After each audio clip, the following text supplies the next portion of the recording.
The rain battered the windows of the luxurious oceanfront restaurant in Malibu. Inside Coastal Avenue, the most elegant establishment on the shore, the murmur of customers drowned out the sound of droplets ricocheting against the glass.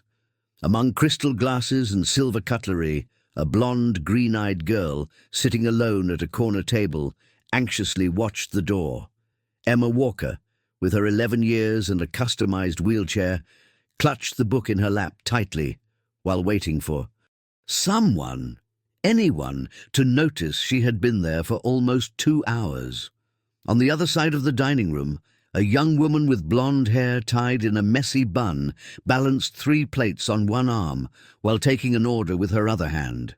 Sarah Mitchell, 28 years old, was the most efficient waitress in the place. But on that day, complaints were pouring in. The soup was cold, the wine wasn't the right vintage, the fish was overcooked. "I'll take care of it," Sarah responded, without losing her smile, although her emerald green eyes betrayed her exhaustion. That's when she noticed the girl, alone, checking her wristwatch for the 10th time. Sarah felt her heart tighten. Ignoring calls from other tables, she walked over to the little one. "Hello, sweetheart. Are you waiting for someone?" The girl looked up with a mix of surprise and relief. "My dad. He said he would pick me up after my physical therapy appointment. It's been 2 hours." Sarah looked at the wheelchair and then at the book in the girl's lap. The Little Mermaid, the same one her son Jack, 7 years old, loved her to read before bedtime.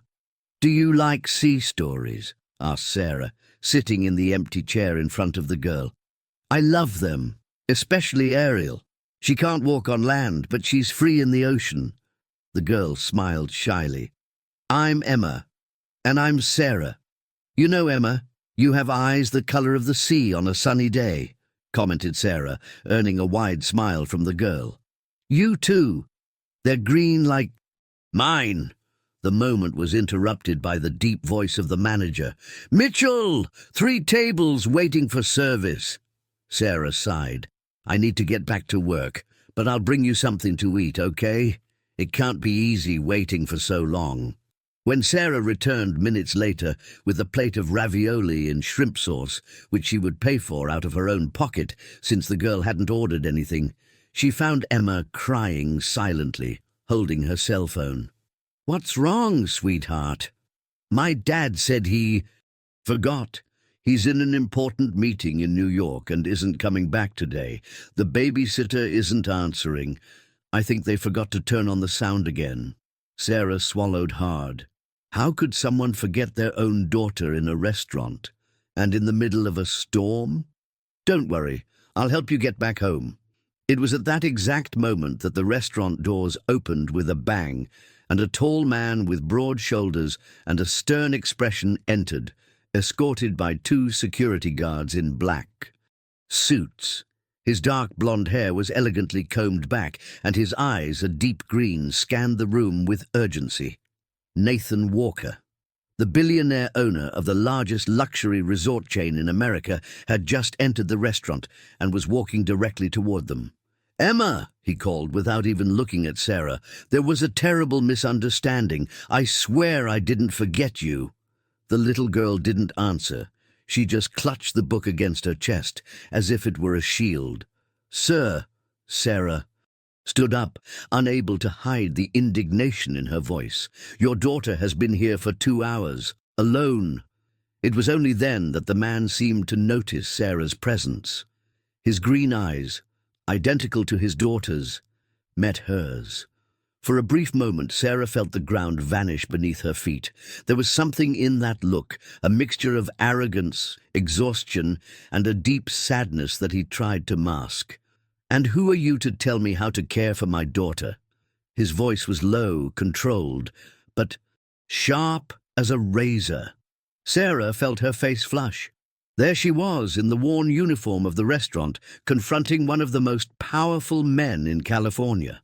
"Someone who cared enough to notice she was alone," she replied without averting her gaze. The silence that followed was deafening. Customers at nearby tables stopped eating to watch the confrontation. The manager observed the scene with horror. And you, what would you do at this moment? Would you back down in the face of the powerful businessman or stand your ground in defense of the abandoned girl? Sarah Mitchell wasn't born with a silver spoon in her mouth, but in the simplicity of a fishing family from Monterey. She had grown up running barefoot on the sand of Monterey Beach, helping her father repair nets and selling fresh fish to tourists who crowded the coast during scorching summers. Her mother, owner of a small inn, had taught her the value of hospitality and hard work. Her face was marked by delicate freckles that stood out on her fair skin when the sun kissed it. Her blonde hair, often tied in a messy bun during work, fell like a golden cascade to her waist when loose. However, it was her eyes that drew the most attention. Emerald green, like the sea on a calm day, captivating and warm, reflecting a genuine kindness that had become increasingly rare in that coastal town dominated by luxury and appearances. At 21, Sarah had become pregnant by her boyfriend David, a local surfer who had promised to build a life with her. But the first big wave took him away, not to the bottom of the sea, but to a tour of international championships, leaving behind his pregnant girlfriend and unfinished dreams. Sarah then embraced the mission of raising her son, Jack, alone, a boy with blonde hair and green eyes like hers, who had inherited her insatiable curiosity and generous heart. She moved to Malibu seeking better opportunities. The city, known for its imposing beachfront mansions, offered possibilities that Monterey couldn't provide for a single mother without a college degree. She got a job as a waitress at Coastal Avenue, one of the most sophisticated restaurants on the coast, frequented by business people, politicians, and celebrities. During the day, she worked as a receptionist in a medical clinic. At night, she served dinners, accompanied by champagne, to people who spent the equivalent of her monthly salary on a single meal. In the intervals between shifts, she studied online. For the teaching college entrance exam, her postponed dream, and dedicated every free minute to little Jack, who was cared for by Mrs. Wilson, a retired lady who lived in the same modest apartment complex in the East Side neighborhood. Nathan Walker, on the other hand, was the perfect portrait of American corporate success. Born into a traditional family from Boston, son of a banker and a socialite, he had studied at the best schools in the country before completing his education in business, administration and finance at Harvard. At 35, he was already CEO of the hotel empire founded by his grandfather, Walker Resorts International, with properties on 4 continents. Tall, with an athletic build maintained by regular sessions with personal trainers, Nathan commanded respect by his mere presence. His dark blonde hair was always impeccably cut and styled, his designer stubble carefully trimmed, his suits custom-made by the best Italian tailors, and, of course, his intense green eyes, calculating, which seemed to evaluate each person as a possible asset or liability for his business. 8 years ago, after the death of his wife, Catherine, in a car accident when Emma was just 3 years old, Nathan had enclosed himself in an armor of coldness and pragmatism. He had immersed himself in work with an obsession that worried even his most loyal executives. Constant international trips, meetings that ran deep into the night, contracts personally negotiated down to the last detail. All of this kept his mind busy, away from painful memories, and consequently away from the daughter who was the living portrait of the mother he had lost. Emma, diagnosed with a rare congenital spinal cord injury that had left her paraplegic since birth, grew up surrounded by all possible material luxuries, but lacking the one thing her billionaire father couldn't provide: presence. Nurses, private tutors, therapists and nannies took turns caring for the girl, but none of them stayed for long. Nathan made sure they were regularly replaced to prevent Emma from forming deep bonds. Too much attachment only brings suffering, he repeated to himself, like a mantra, Every time he signed the dismissal of another employee, his daughter had learned to love. This was the man who now faced Sarah Mitchell in the middle of the Coastal Avenue restaurant, with his tearful daughter sitting between them. Two people who could not be more different, united only by their similar green gaze and the presence of Emma. "Mr. Walker," Sarah broke the tense silence, slightly lowering her voice to avoid more spectacle. "Your daughter is hungry and scared. How about we resolve that first before any discussion?" Something in the way she spoke, direct, without subservience, but also without unnecessary aggression, caught Nathan off guard.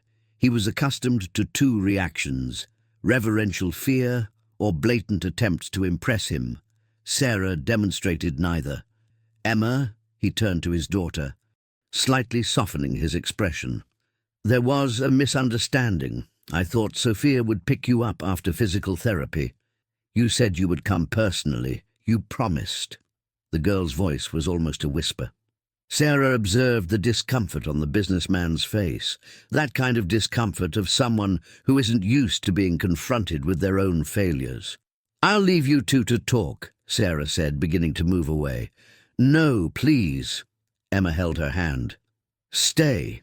The restaurant manager approached at that moment, visibly nervous. "Mr. Walker, it's an honor to welcome you to our establishment. Please allow me to offer our best table for you and your daughter, and of course, the meal is on the house." Nathan barely looked at the man. His eyes alternated between his daughter and the waitress, with the firm posture who had somehow won Emma's trust in minutes, something he had been failing to do for years. "That won't be necessary. We're leaving," he finally responded.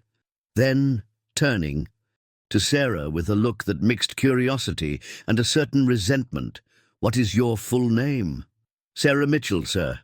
"Sarah Mitchell," he repeated, as if memorizing it. "Thank you for accompanying my daughter." There was something in his tone, not exactly a sincere thank you, but almost a formal acknowledgement. "Anyone would have done the same," she replied, knowing perfectly well it wasn't true. In that restaurant full of California high society, no one else had even noticed the girl alone. "No, and they wouldn't," Nathan replied, surprising Sarah with the sudden sincerity. Then, addressing his daughter, "Let's go home, Emma." The girl hesitated, looking at Sarah as if she didn't want to leave her. "Will we see each other again?" asked Emma, with hope in her voice. Sarah smiled, but before she could respond with something vague and comforting, Nathan interrupted. "I guarantee you will." He handed Sarah a card, black, minimalist, just his name and a phone number. "Tomorrow, my office in Teal, Malibu, noon." It wasn't an invitation, but a summons. And with that, he pushed his daughter's wheelchair toward the exit, leaving Sarah with the luxurious card in her hand and an expression of complete perplexity on her face. "My God, what just happened here?" she whispered to herself as the manager practically ran in her direction, his face red with anger. "Mitchell, in my office, now!" What would you do in Sarah's place? Would you attend Nathan Walker's summons or ignore the powerful businessman's call to avoid more problems? "I can't believe you're actually going to meet this guy, Sarah. Are you crazy? Didn't you see what came out on the LA Times today?" Mrs. Wilson, in her 60s, with grey hair tied in a bun and a flowery apron, waved her wooden spoon in the air while preparing lunch.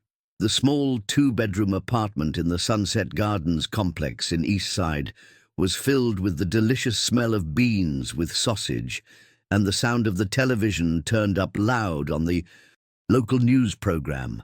Sarah finished ironing her white shirt, the only one she had without any patches, and sighed.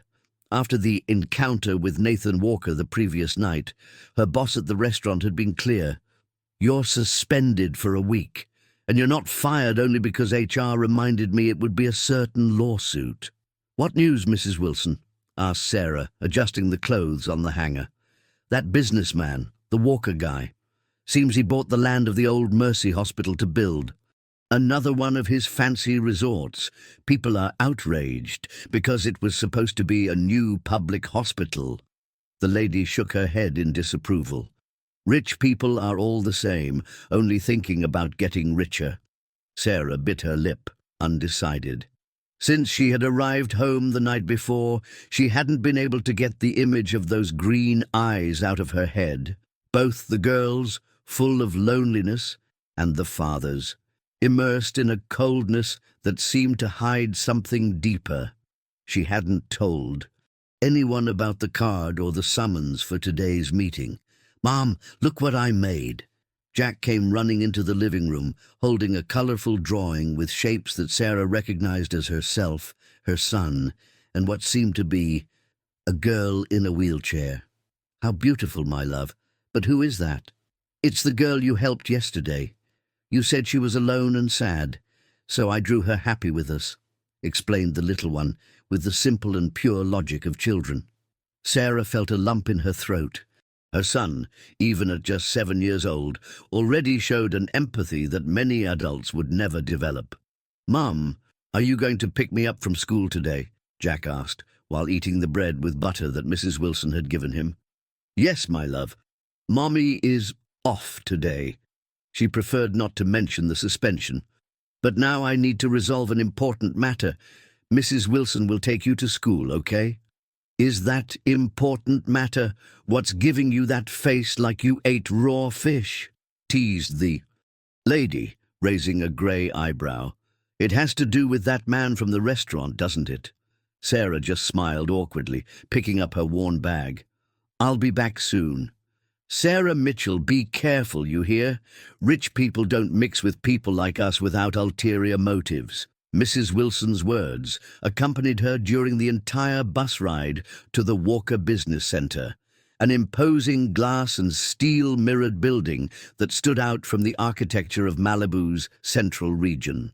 On the 20th floor, an impeccably dressed and made-up receptionist received Sarah with an evaluative look that began at her worn shoes and ended at her hair tied in a simple bun. "Miss Mitchell, Mr. Walker is waiting. Please, follow me." Sarah was led down a white marble-floored corridor to a spacious room with a panoramic view of the sea. The walls were decorated with contemporary works of art that she suspected were worth more than everything she owned, including her organs, if she put them up for sale. Nathan Walker was standing, with his back to the door, observing the ocean through the floor-to-ceiling window. He wore a navy blue suit that Sarah could swear had been sewn directly onto his body. So perfectly did it fall on his broad shoulders. "Mr. Walker, Miss Mitchell," announced the receptionist before silently withdrawing. He turned around slowly. Without the stress of the previous night's confrontation, Sarah could better notice the lines of expression around his green eyes. Marks of worry, not laughter. There was something about him that suggested a deep weariness that no fortune could cure. "Punctual. That's rare these days," he commented, gesturing for her to sit in one of the leather armchairs in front of his desk. "Would you like something to drink? Water, coffee, juice?" "Water, please," replied Sarah, trying not to show the nervousness she felt. While he served water in a crystal glass, Sarah gathered courage to start the conversation. "Mr. Walker, I imagine you didn't call me here to discuss beverage preferences. How can I help you?" A slight smile curved the corners of his mouth, the first she had seen. "Direct. I like that." He sat down in the armchair next to her instead of assuming the position of power behind the desk, a calculated choice, Sarah presumed. "Miss Mitchell." "Sarah, please." "Sarah," he corrected. "What happened yesterday was unacceptable. My daughter should never have been left alone in that restaurant." She nodded, waiting for the continuation. "However, thanks to this incident," he carefully chose the word, "I was able to observe something that deeply intrigued me. Emma connected with you in a way I haven't seen happen with anyone in a long time." Sarah thought of the sad-eyed girl and the drawing Jack had made that morning. Children recognize who cares about them, Mr. Walker. It's nothing extraordinary. For Emma it is, he replied, with a momentary vulnerability that made him almost human. Since her mother's death, Emma has lived isolated, surrounded by competent professionals, but without real connections. With all due respect, Mr. Walker, that seems more a choice than an inevitable circumstance. His gaze hardened for an instant, but he didn't rebut the implicit criticism. Do you have children, Sarah? The question caught her off guard. Yes, a 7-year-old boy. And is his father present? Is that information relevant to this conversation? Sarah felt her face heat up. Forgive me. I'm just trying to understand how someone with, I presume, limited resources manages to raise a child and still show so much emotional availability. It was the most sincere thing she had ever heard from someone like him. It's not a matter of resources, Mr. Walker. It's a matter of priorities. The silence that followed was dense, almost palpable. Nathan stood up, walking to the window again. I want to hire you, Sarah. Excuse me. To work with Emma. As a tutor, companion, confidant. Call it what you prefer. She's gone through 7 companions in the last 2 years. None have really been able to reach her. Sarah shook her head, incredulous. Mr. Walker, I'm not qualified for this. I'm a waitress and receptionist. I'm studying to be a teacher someday, but there's still a long way to go. You have the only qualification that matters. My daughter likes you. He turned, facing her directly. And I'm willing to pay very well for it.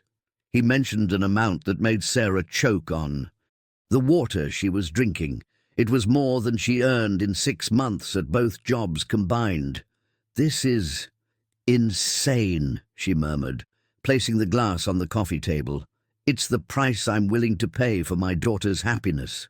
Something in the way he spoke suggested to Sarah that he wasn't used to being refused. Additionally, I'll offer an apartment in the same complex where I live with Emma. You and your son can move there. Wait, this is too sudden. I can't just abandon my life like that. What life, Sarah? The question sounded like a challenge. 2 poorly paid jobs, a small apartment in a dangerous neighborhood, night studies that you can barely keep up with due to exhaustion. Her face burned with humiliation. Did you have me investigated? I had a basic background check done, standard procedure for someone working so close to my family. Sarah stood up, suddenly furious. There's nothing wrong with my life, Mr. Walker. It's simple but honest. And I have something that I doubt you have, with all your fortune, peace of mind. She expected him to get angry, to dismiss her with some caustic response. Instead, he smiled, a sad smile, almost imperceptible. You're right, he admitted, to her complete surprise. And that's exactly why I need you. Emma deserves to know someone like you, someone real. Sarah hesitated, confused by the man's sudden vulnerability. And your son, of course, will be welcome, continued Nathan. I believe Emma would love the company. Of a child her age, she has very little contact with other children, unfortunately. Why? The question escaped before Sarah could contain it. The wheelchair, he answered, with a somber expression. People tend to treat Emma as a curiosity, or worse, with pity. I prefer to spare her from that. By isolating her. By protecting her, he corrected, his voice firm. Sarah pondered for a moment. The offer was tempting, not just for the money, which would solve many of her financial problems, but for the opportunity to help Emma. That girl had touched her heart in an inexplicable way. I would need to maintain my studies, she finally spoke. Of course, I'll pay for your college in full, if you accept the job. And Jack would continue at the same school. I don't want him to lose his friends. I'll arrange transportation. Sarah took a deep breath. I need to get to know Emma better before making a final decision. And Jack also needs to agree with the move. Nathan nodded, seeming satisfied with the progress of the negotiation. Reasonable. How about dinner at my house tonight? You, your son, me and Emma. An informal meeting so everyone can get to know each other better. It was a sensible proposal. Still, Sarah felt like she was walking in a minefield. Her instinct told her there was much more to this story than a concerned father seeking a tutor for his daughter. At 7, she agreed, but let's make something clear, Mr. Walker. If I accept this job, it will be on my terms. I won't be just another employee you can dismiss whenever you want. His green eyes shone with something that seemed like admiration. That's exactly why I want you, Sarah Mitchell. Emma needs someone who isn't afraid of me. As Sarah left the building, a question wouldn't leave her mind. What exactly was she getting herself into? And you, would you accept an offer like this? Would you completely change your life to help a child you barely know, even knowing it would mean living daily with a man as intimidating as Nathan Walker? Mom, is this house a castle? Jack's innocent question echoed in the entrance hall of the Walker mansion, located in an exclusive gated community on Pacific Palisades, with a privileged view of the entire Malibu coastline.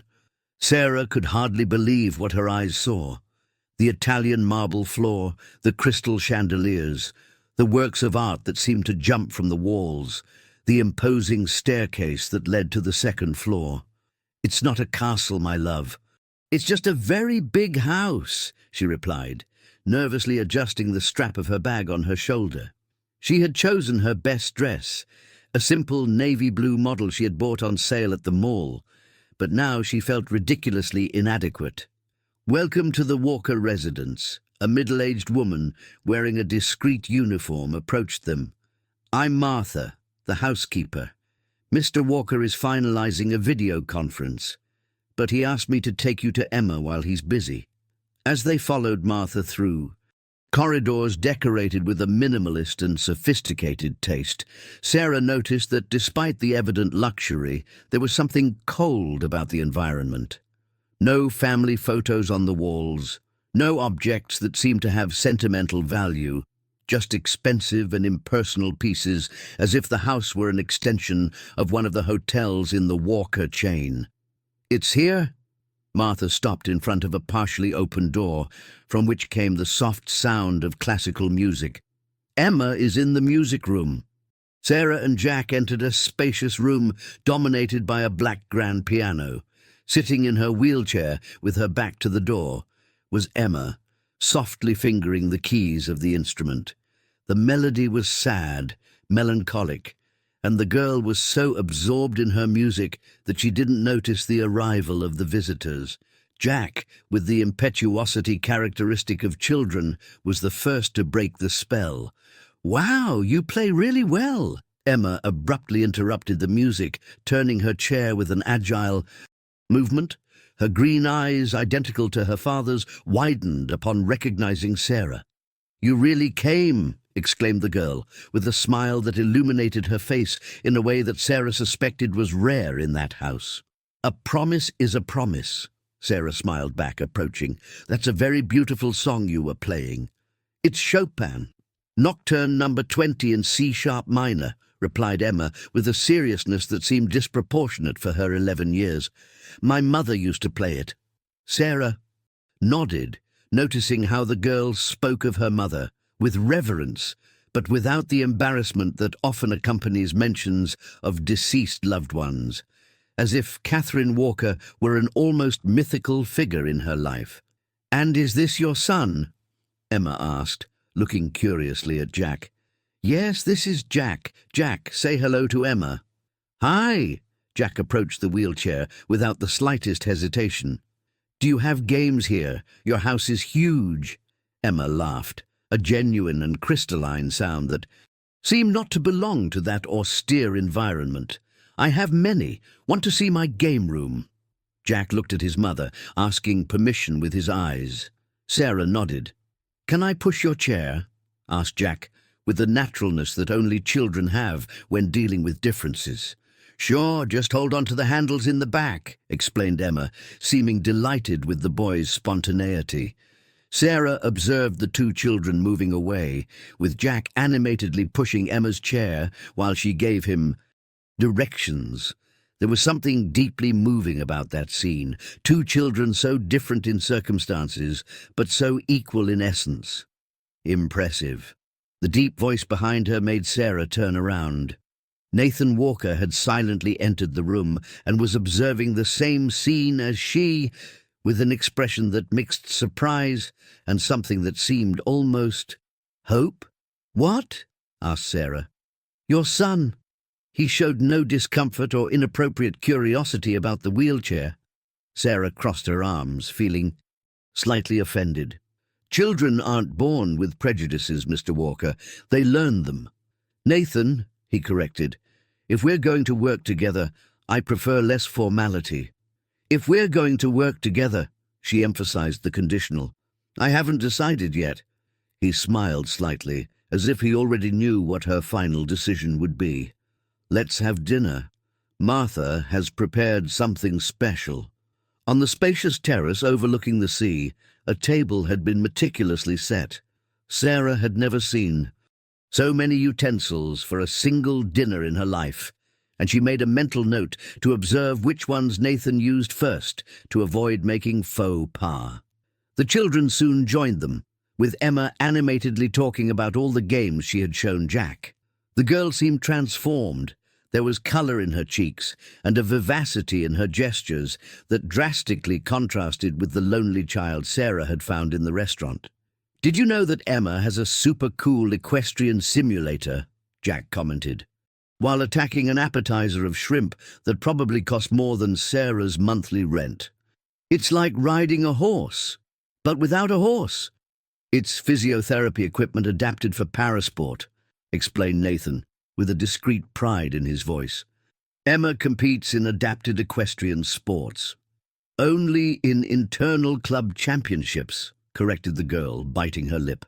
"Dad never lets me go to real competitions." An uncomfortable silence fell over the table. Sarah realized they had touched on a point of friction between father and daughter. "Why not?" asked Jack, with the innocence of someone who doesn't perceive adult tensions. "Because the world out there can be cruel, son," replied Sarah gently. "Sometimes parents want to protect their children from that. But how do we learn to defend ourselves if we never face the bad things?" rebuffed Jack, surprising everyone with his precocious wisdom. Nathan observed the boy with new interest. "That's an excellent question, Jack." Dinner proceeded with a surprisingly pleasant conversation. For someone known for his coldness in business, Nathan revealed himself to be an attentive host, asking questions about Sarah's studies and Jack's interests, without ever making them feel inferior due to their evident social difference. Emma, in turn, seemed to flourish in Jack's presence, laughing at his stories about the public school he attended in the East Side neighborhood, a completely different world from hers, with private tutors and lessons at home. "You know what I like most about you, Jack?" commented Emma while they ate dessert, an elaborate chocolate purvey that made Jack roll his eyes with pleasure. "You talk to me, not at me or about me, like adults do." The girl's perceptive observation made Sarah look at Nathan, who seemed to absorb the comment as a personal criticism. After dinner, while the children returned to the game room, Nathan invited Sarah for a drink in his office. The room was a continuation of the minimalist style of the house, with dark wood shelves filled with books and a large desk that seemed rarely used. Sarah suspected he worked more frequently in the company office. "So?" he asked, serving her a glass of red wine that seemed aged enough to have witnessed several world wars. "Emma is an extraordinary girl," replied Sarah, accepting the drink. "Intelligent, sensitive, observant. And lonely," added Nathan, sitting in a leather armchair near her. "You saw how she transformed with the presence of your son." Sarah studied the face of the man before her. Under the soft light of the lamp, he seemed less intimidating, more human. "May I ask about her mother?" ventured Sarah. Nathan visibly stiffened but nodded. Catherine was luminous, a talented classical pianist. We met at a charity concert organized by my company in New York. She was playing Chopin, the same music Emma was playing today, concluded Sarah. Yes, when we discovered the pregnancy, it was complicated.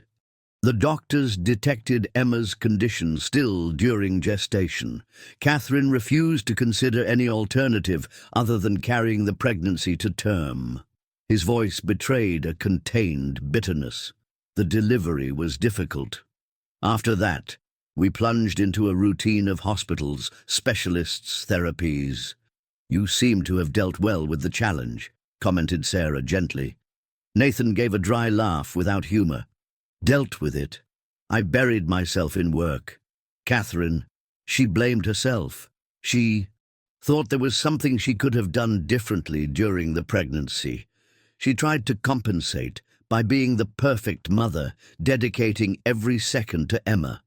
He took a long sip of wine. On the night of the accident, she was returning from yet another consultation with a specialist in Boston. A heavy silence fell between them. Sarah could feel the contained pain in that seemingly invulnerable man. "I'm sorry," she said with sincerity.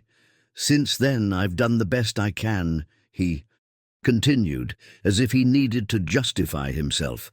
"I've given Emma everything money can buy, the best doctors, equipment, tutors, but I don't know how to give her what really matters. A normal childhood. Is it possible? With her condition, with who I am, with the world as it is?" The vulnerability of the question surprised Sarah. For the first time, she saw beyond the arrogant billionaire. She saw a father terrified by the possibility of failing his daughter, a man who had transformed rigid control into an armor against more losses and pain. "No childhood is completely normal, Nathan," she replied softly. "But every child deserves the chance to discover for themselves what they're capable of, to make friends, to feel part of the world, not just protected from it." Nathan observed her with an intensity that made Sarah feel as if he were seeing through her. "That's exactly what I realized when I saw you with her in the restaurant. You didn't treat her as the poor girl in the wheelchair. You treated her as a person." "Because that's what she is," replied Sarah with simplicity. "Do you accept the job?" he asked abruptly. Sarah took a deep breath. "With some conditions." "Which would be?" "First, I want Emma to attend a regular school, with necessary adaptations, but with other children." Nathan frowned. "That's a big step. She has never been in a traditional school environment." "Exactly why. She needs this." "What else?" "Second, our weekends will be free. I want to be able to take Jack to visit my parents in Monterey regularly." "Understandable." "Third," Sarah paused, knowing this would be the most sensitive point, "I want you to spend more time with Emma, real time, not just appearances between business trips." Nathan's face hardened. "Are you giving me orders on how to be a father?" "I'm establishing conditions for accepting a job," corrected Sarah, without backing down. "Emma needs her father present in her life. All the money in the world doesn't replace that." For a moment, Sarah thought she had gone too far. Nathan's green eyes dangerously sparkled, and she could practically see the gears in his brain calculating how much he needed her versus how much her intrusion irritated him. Then, to her surprise, he slowly nodded. "Fair. But I also have a condition." "Which?" "Absolute discretion. Nothing that happens inside this house can be commented on with anyone. Emma already suffers unwanted attention for being my daughter. I don't want details of our private life circulating around the city." Sarah considered the condition. It seemed reasonable, although she wondered if there was something specific he feared would become public. "We have a deal, then." She extended her hand. Nathan observed her for a moment before accepting it. His hand was warm and firm, and Sarah felt a strange current of electricity course through her arm with the contact. "When can you start?" he asked, releasing her hand perhaps a second later than would be strictly professional. Monday. I need a few days to organize the move and talk with Jack about the changes. I'll provide a team to help with the move, offered Nathan. And as for the apartment, I prefer something modest and nearby, but not in the same complex, interrupted Sarah. I think it's important to maintain some separation between work and personal life. Nathan seemed surprised, but not displeased. As you prefer. There's a set of apartments on the same avenue, a few minutes from here. I can make a unit available there. Perfect. When Sarah and Jack left the Walker mansion that night, she felt simultaneously exhausted and strangely energized.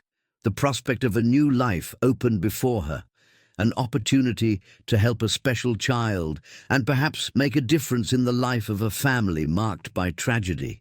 In the car that Nathan had insisted on sending to take them back home, Jack was already asleep, his head resting on his mother's lap. "Mom," he murmured, half awake. "Are we really going to live near Emma?"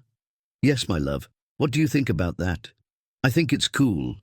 She's sad, but with us around, I think she'll be happy." Sarah smiled, caressing her son's hair. "You're a very special boy, do you know that?" "Just like you, Mom," he replied, falling back asleep. Looking out the car window, Sarah observed the city lights reflected on the sea. In just one day, her life had taken a completely unexpected turn. New challenges, new possibilities, and an intriguing man whose green eyes seemed to hide as many layers as the deep ocean. What did the future hold for her in this new chapter of her life? Sarah wasn't certain, but for the first time in years, she felt genuinely hopeful. And you, have you ever had your life completely transformed from one day to the next? How would you react to such a drastic change as the one Sarah is about to experience? The clock marked 5:30 a.m. when Sarah woke up with a start. The previous day had been a marathon of packing, emotional goodbyes to Mrs. Wilson, and phone calls to the two jobs that now belonged to the past. With the help of the team sent by Nathan, the move to the new apartment had occurred with almost military efficiency. She got up silently so as not to wake Jack, who slept peacefully in his new bed, a race car model that had mysteriously appeared along with the rest of the furniture in the apartment. Sarah had protested against such extravagance, but Nathan had been inflexible. Consider it part of the hiring package. Their new home was on the 10th floor of an elegant building on Ocean Avenue, just a 5-minute walk from the Walker mansion. It was a 2-bedroom apartment with a view of the sea, luxurious by Sarah's standards, but certainly the most modest in the high-end building. While preparing coffee in the kitchen, equipped with appliances that seemed straight out of a futuristic movie, Sarah contemplated the sea through the large window of the living room. The waves broke gently on the golden sand of the still deserted beach at that early morning hour. It was the same ocean she saw from the window of her old apartment, but from such a different perspective that it seemed to belong to another planet. Her cell phone vibrated with a message. It was from Nathan. "All set for today. Driver will pass by at 8 a.m. to take you to the mansion." Emma barely slept from anxiety. Sarah smiled, imagining the excited girl. She quickly replied, "All set. Jack is excited too. Thank you for the apartment. It's perfect." 3 dots appeared on the screen, indicating he was typing. Then they disappeared. They reappeared again. And finally, "See you soon." Sarah laughed to herself. Even in text messages, the powerful Nathan Walker seemed to calculate every word. At 8 a.m. sharp, a black Mercedes parked in front of the building. The driver, a middle-aged gentleman named Augustus, greeted them with a warm formality. "Good morning, Ms. Sarah, Master Jack. It's a pleasure to meet you." "Wow, Mom, it's the same car that picks up LeBron James when he comes here," exclaimed Jack, making Sarah and the driver laugh. The Walker mansion was bathed in golden morning light when they arrived. Emma was waiting on the porch, waving excitedly in her wheelchair. Beside her, to Sarah's surprise, was Nathan, wearing casual clothes, jeans and a polo shirt. instead of his usual impeccable suits. "Good morning," called Emma. "Come see what Daddy installed last night." Sarah and Jack followed father and daughter to the back of the mansion, where an extensive garden descended toward the sea. There, Nathan had ordered the construction of a small tree house, not at the top of a tree, as would be conventional, but at ground level, integrated into the trunk of a huge century-old fig tree. Most impressive, there was an access ramp perfectly calculated for Emma's wheelchair. "It's totally accessible," explained Nathan, with a discreet pride in his voice. "I designed it." "Myself last night." Sarah looked at him with genuine admiration. "You did this in one night. When Nathan Walker decides to do something, nothing stops him," he replied with a smile that, for the first time since Sarah had met him, reached his eyes. The following weeks established a new routine. Sarah arrived early at the mansion to accompany Emma's private classes, math, English, science, history, all taught by teachers who came to the residence. After the morning lessons, she coordinated the physical therapy sessions and accompanied the girl in recreational activities. Jack came directly from school to the mansion in the late afternoon, and the two children spent hours in the treehouse, inventing stories and games. Sarah was amazed by her son's patience, who never showed frustration when an activity needed to be adapted to include Emma. Nathan, true to his promise, partially reorganized his schedule to be more present. On the nights he was home for dinner, Sarah noticed how he observed the interaction between Emma and Jack with an expression that mixed enchantment and something close to melancholy, as if witnessing something he himself had never had in childhood. One night, after the children had fallen asleep during a movie session in the mansion's private cinema, Sarah and Nathan were left alone, sharing a bottle of wine on the terrace. "She's different," commented Nathan, looking at the stars. "More alive. Children need other children," replied Sarah. "And adults who see them as they are, not as they would like them to be." Nathan turned to face her. "Was that a criticism?" Sarah shrugged. "An observation. And it doesn't apply only to you. Many parents project unrealistic expectations onto their children. How can one not project expectations when having the responsibility of shaping a human being?" The question sounded genuinely distressed. "Perhaps the secret is understanding that we're not shaping, just guiding," Sarah replied softly. "Emma is already a complete person with her own essence.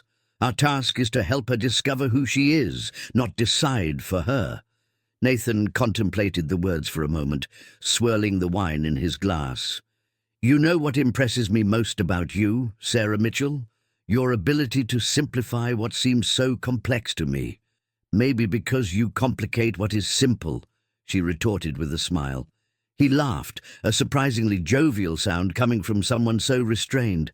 "Touché." That night marked a subtle change in the dynamic between them.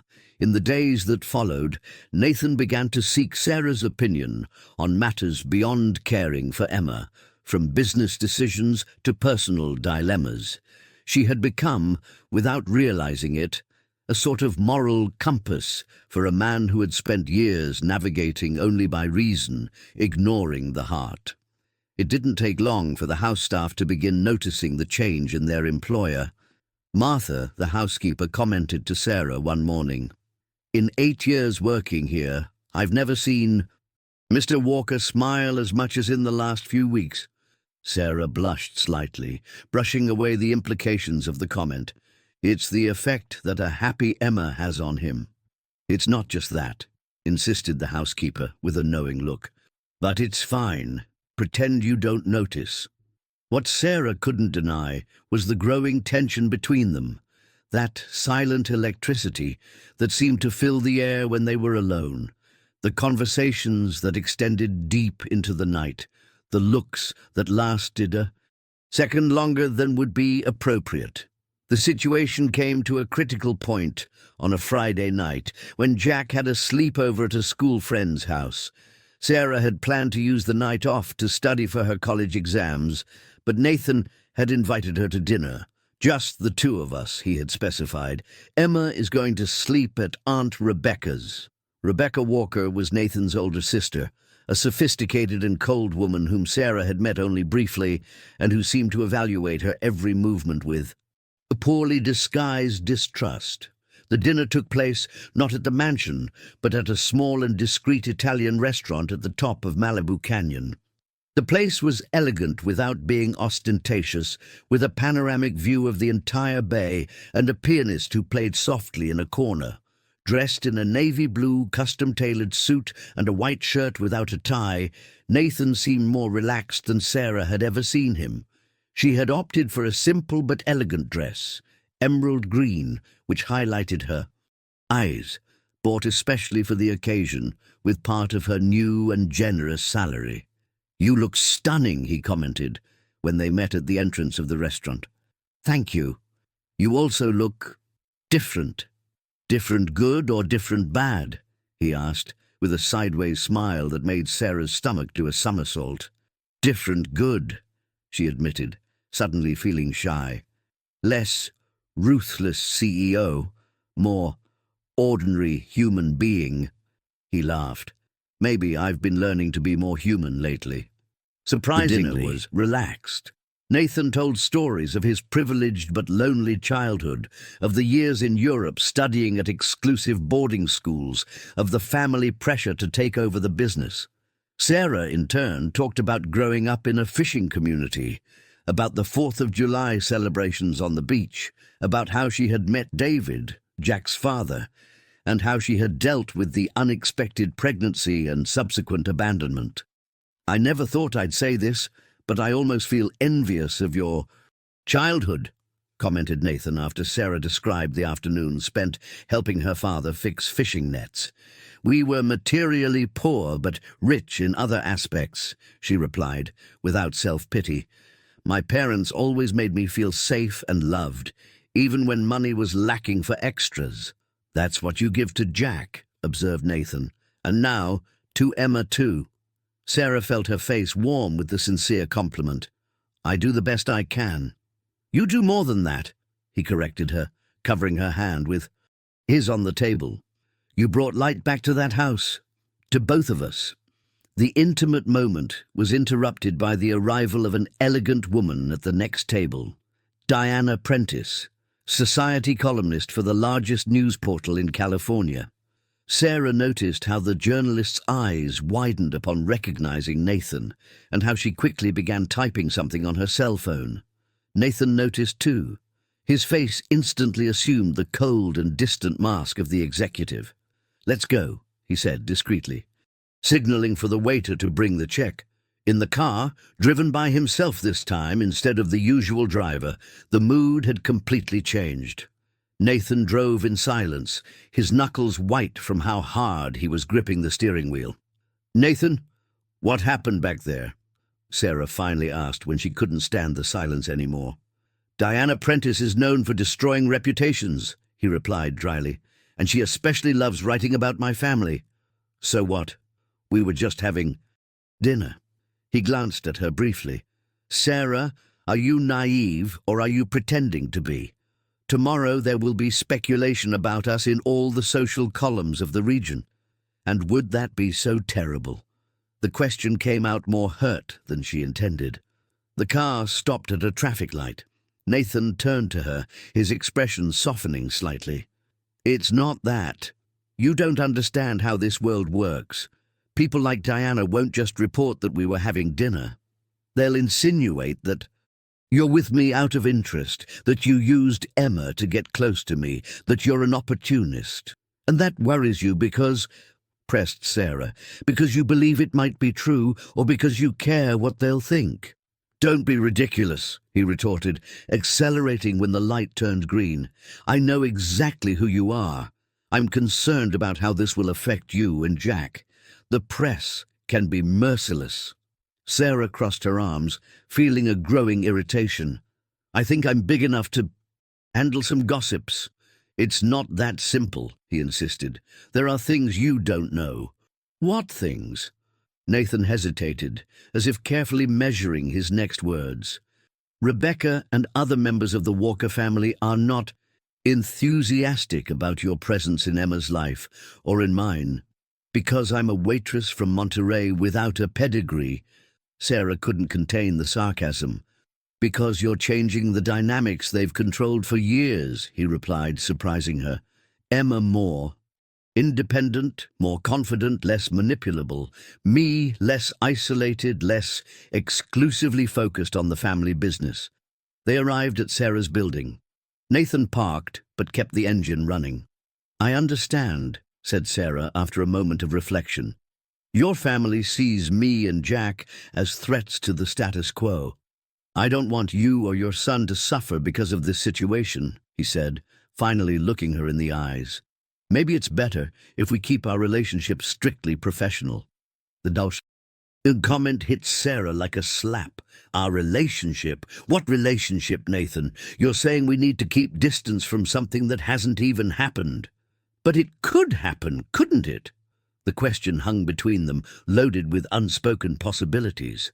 Sarah looked away, unable to deny the obvious. In the last 2 months, something had grown between them, something that went far beyond the employer-employee relationship.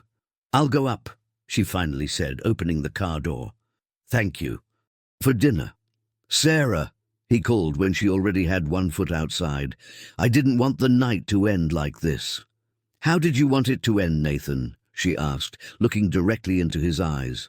For a moment, Sarah thought he was going to answer. Instead, he looked away. Good night, Sarah.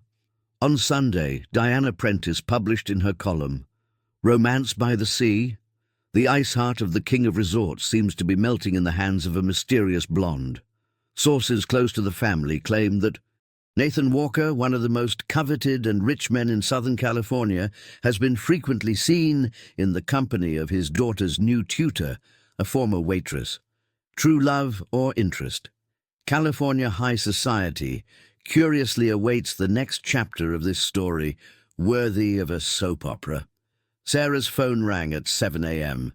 It was Rebecca Walker. Miss Mitchell, I'd like to invite you for coffee at my house at 10 a.m., said the cold and controlled voice of Nathan's sister. It wasn't a request, but a summons. Sarah took a deep breath.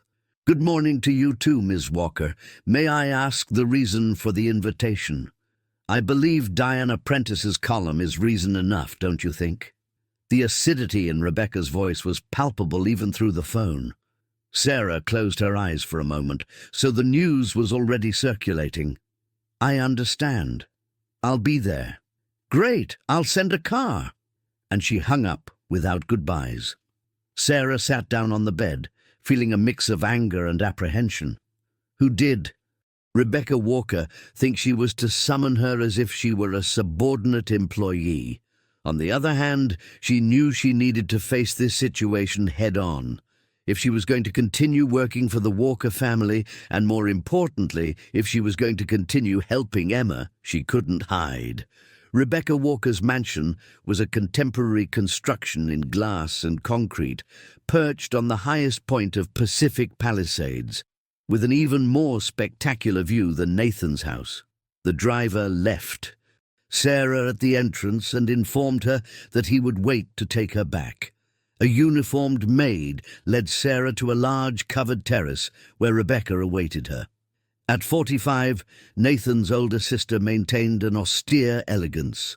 Her dark blonde hair was impeccably tied in a low bun, and her green eyes, a distinctive trait of all the Walkers, seemed even colder under the morning light.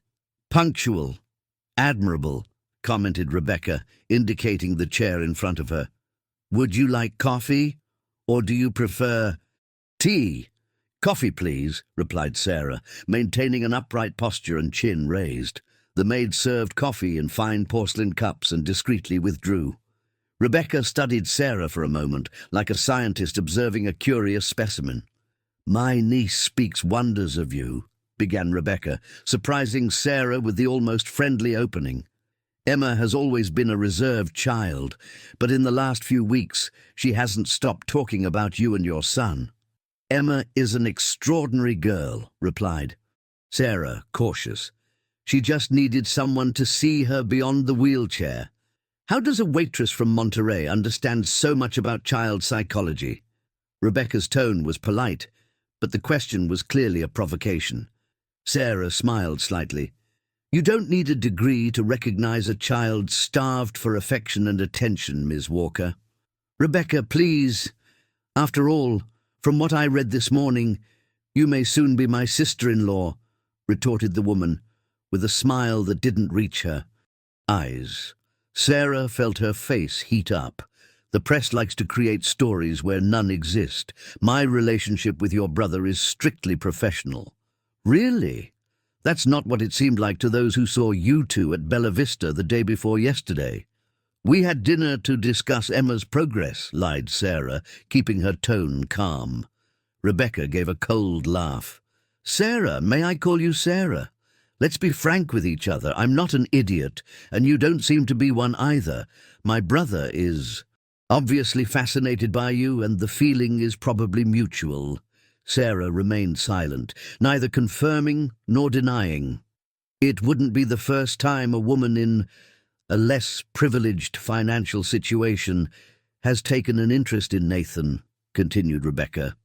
After Catherine's death, several suitors appeared, models, actresses, even widows of other businessmen. I'm not a suitor to anything, Sarah finally replied, feeling irritation grow. I was hired to help Emma, and that's what I'm doing. And you're doing very well, I must admit, conceded Rebecca, leaning slightly forward. So well that I'm beginning to wonder if it wasn't all planned from the beginning. Sarah frowned. What do you mean? A young single mother, beautiful and charismatic, working at the restaurant frequented by high society, perhaps waiting for the right opportunity to advance in life. And what a coincidence to find the lonely daughter of one of the richest men in America precisely when he was vulnerable. And looking for help. Sarah's blood boiled. That's absurd. I didn't even know who Emma was when I found her alone in the restaurant. Perhaps, Rebecca shrugged, as if the truth were irrelevant. But the question is, how does it look? And unfortunately, it looks exactly as I'm describing. Sarah placed the cup on the table with more force than necessary. I don't care about appearances, Miss Walker. I care about Emma and her well-being.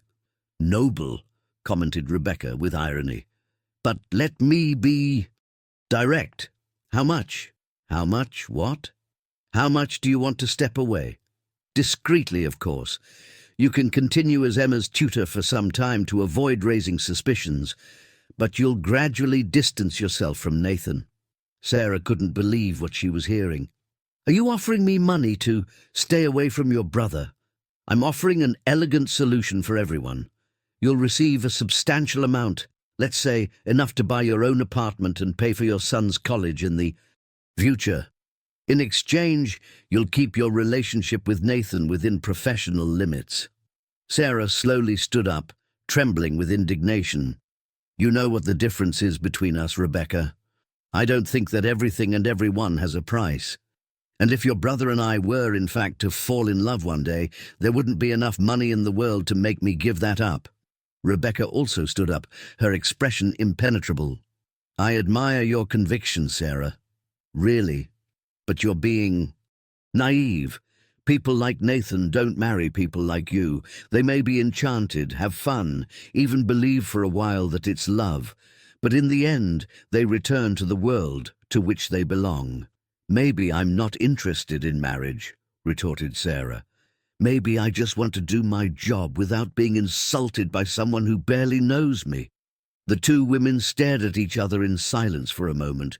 It was Rebecca who finally spoke. You're not what I expected, Sarah Mitchell. I hope that's a compliment. It's an observation, replied Rebecca with a slight nod. But my advice remains. Be careful. The Walkers have powerful enemies, and any indication of weakness or distraction on Nathan's part will be exploited. If you really care about him and Emma, consider the consequences of your involvement. Sarah studied the face of the woman before her, and for the first time glimpsed something beyond the calculating coldness, a genuine concern. "I don't intend to harm anyone, Rebecca. I just want to help Emma have a fuller life, and if that means keeping my distance from Nathan, I will." Rebecca slowly nodded. "We'll see. Time will tell if you're as noble as your words suggest." In the car, returning to her apartment, Sarah felt the tears she had contained during the entire conversation finally roll down her face. What hurt her most wasn't Rebecca's distrust or the offer of money. It was the fact that deep down she knew there was some truth in the woman's words. Nathan Walker belonged to a world that wasn't hers, and no matter how much they attracted each other, no matter how much they felt this growing connection, there would always be a social abyss between them, not because of the money itself, but because of the expectations, traditions, and way of life that came with that fortune and position. Her cell phone rang. It was a message from Nathan. "We need to talk. Rebecca called me." Sarah took a deep breath, wiping away the tears. Whatever was happening between them, she needed clarity, for Emma, for Jack, and for herself. The tension was palpable in the office of the Walker mansion. Sarah observed Nathan walk from one side to the other like a caged tiger, his firm steps marking the noble wood floor. Outside, through the large windows, the sun was beginning to set, tinting the sky with orange tones that contrasted with the charged climate inside the room. "I can't believe she did this." Nathan finally broke the silence, stopping in front of the window. "Calling you for that absurd conversation, suggesting that we—" He shook his head as if the words were too difficult to pronounce. "Your sister is concerned about you," replied Sarah, keeping her tone calm despite the turmoil in her chest. "In her own way, of course." Nathan turned, facing her with an intensity that made Sarah hold her breath. "Don't defend her. Rebecca crossed all lines." "I'm not defending her. I'm just trying to understand." "There's nothing to understand. She insulted you, treated you like an opportunist, literally tried to bribe you." The indignation vibrated in every word. Sarah adjusted herself in the armchair, gathering courage for the question that had been hammering in her mind since the conversation with Rebecca. "Nathan, what exactly is happening between us?" The direct question seemed to catch him off guard. He stopped, hands in his pants pockets, his green eyes suddenly vulnerable. "I don't know," he admitted, his voice softer. "I just know I can't stop thinking about you, that since you and Jack entered our lives, everything seems more alive, more real." Sarah felt her heart accelerate, but forced herself to keep a cool head. "You understand why your sister is worried, don't you? On paper, we're incompatible. You, the billionaire CEO of an international hotel chain.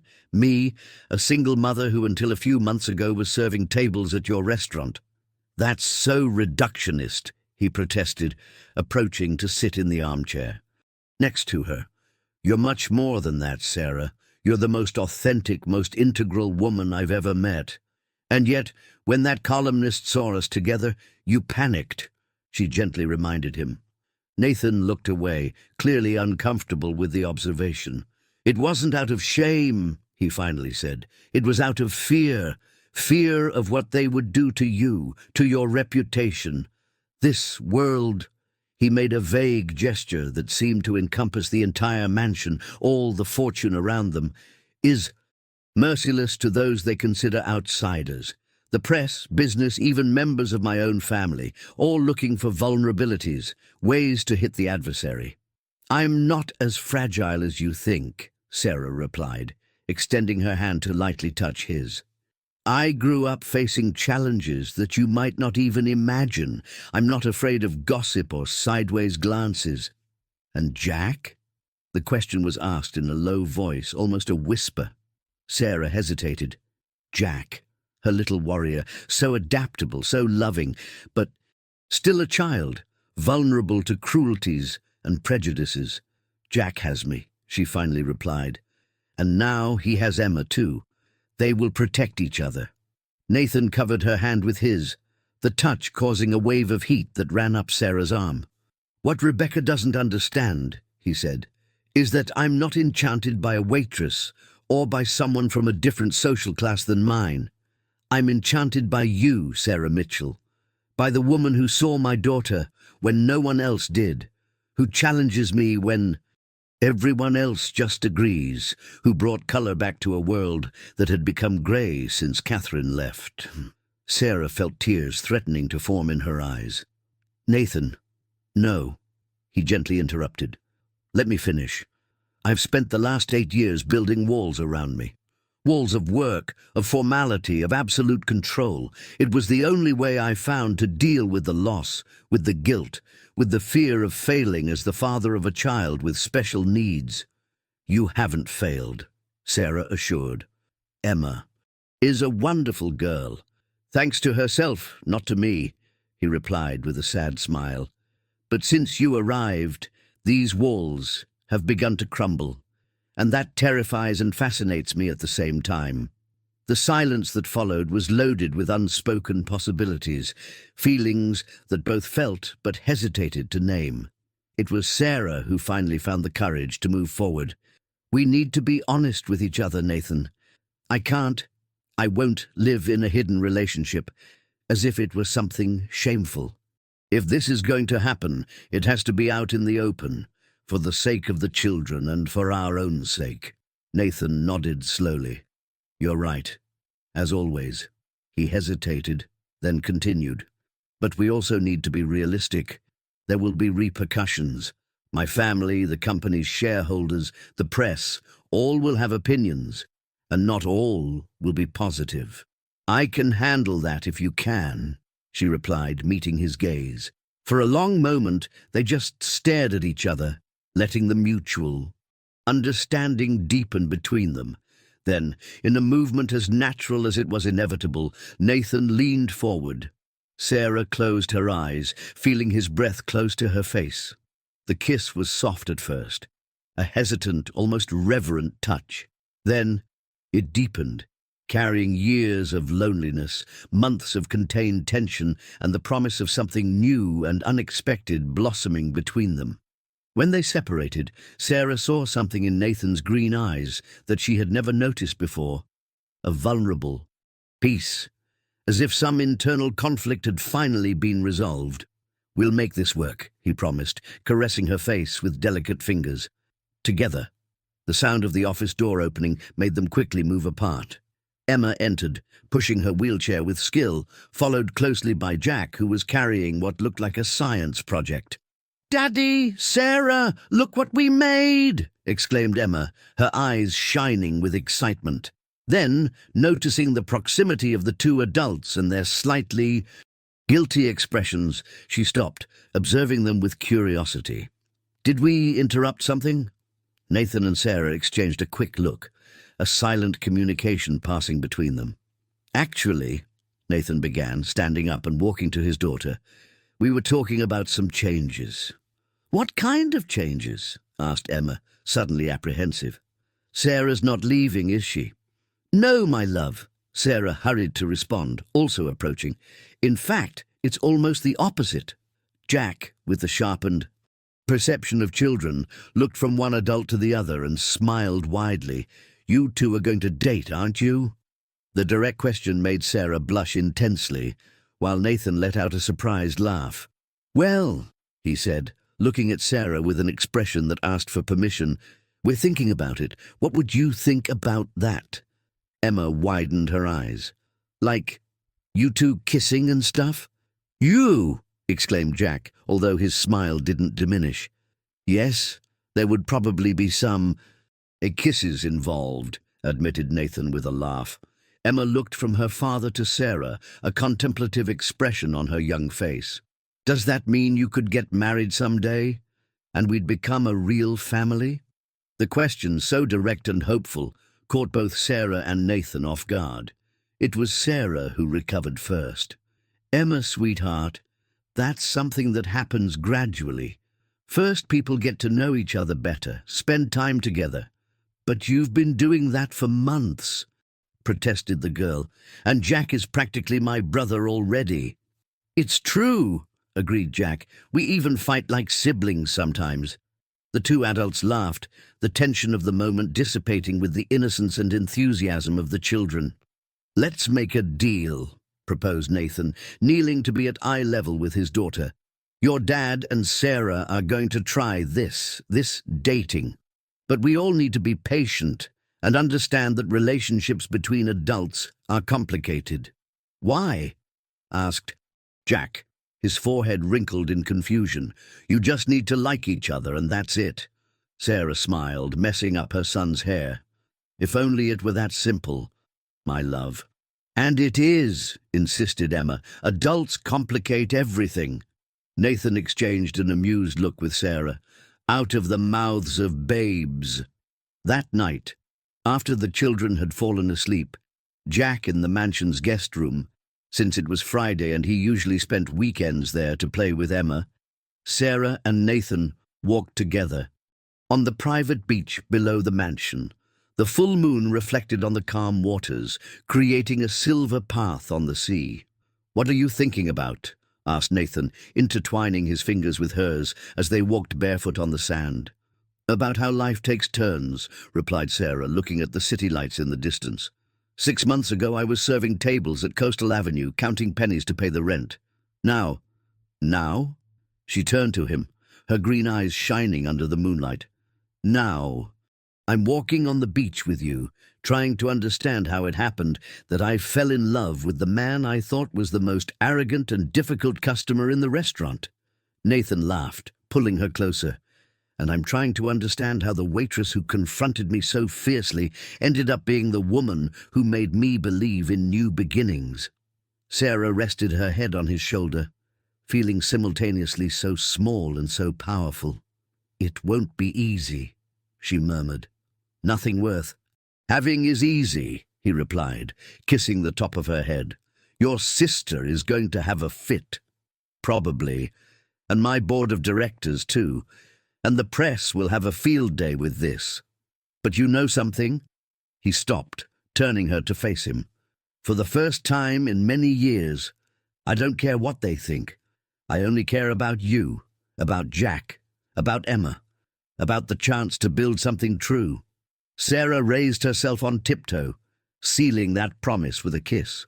Under the starry sky of Malibu, two souls that couldn't be more different discovered the truth that poets have proclaimed for centuries, that love, when genuine, sees no barriers of class, circumstance, or past. They would still face many challenges: Emma's adaptation to a regular school, the continued resistance of the Walker family, the sensationalist headlines, the delicate balance between their very different lives.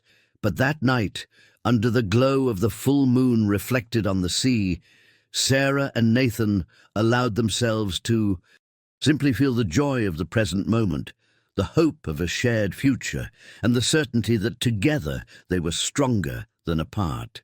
And what about you? Do you believe that social differences and background can be overcome when love is true? Or do you think that despite the best intentions, these relationships are doomed to face insurmountable obstacles?